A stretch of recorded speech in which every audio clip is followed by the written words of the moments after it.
Restituer, c'est opposer immédiatement un possesseur illégitime, en l'occurrence la France, les musées. Les musées de France sont des possesseurs illégitimes.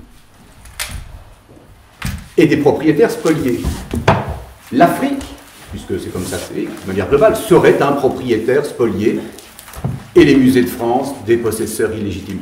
C'est faire cette fracture. Comprenez-moi bien, tous ceux qui, comme moi, sont opposés aux restitutions ne sont pas forcément opposés à un partage des biens culturels, à une nouvelle définition de la propriété de l'art. Nous sommes opposés à cette fracture. Donc, toutes ces règles combinées font que les collections publiques, les collections privées, ne devraient pas être impactées par ce fait du prince qui dit « je veux que d'ici 5 ans, je... » Pour continuer un peu là sur cet avis, c'est que cette association, ce collectif Number 21, pour eux, on est face pour ce trône de Nsandou, face à un objet pillé qui n'a rien à faire en Allemagne, comme je vous l'ai montré un peu avec l'affiche. Bon. Bill de Savoie, quand elle en parle, est beaucoup plus nuancée.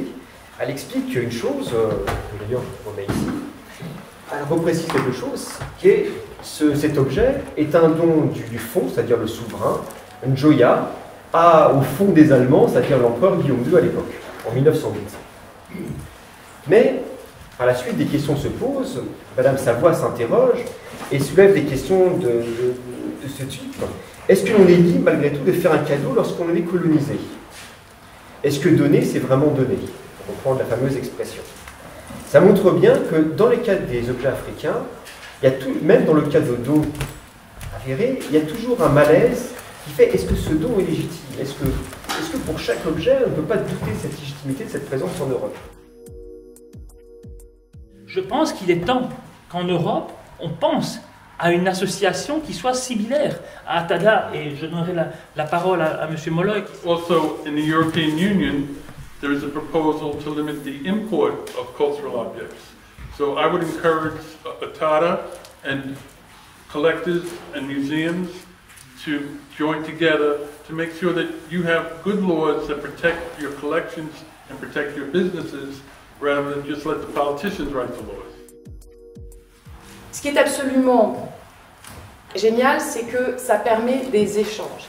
Les web visiteurs sont très souvent des publics jeunes parce que évidemment on va beaucoup dans les écoles, on va dans les lycées, dans les universités et on travaille avec des associations qui font venir le jeune public.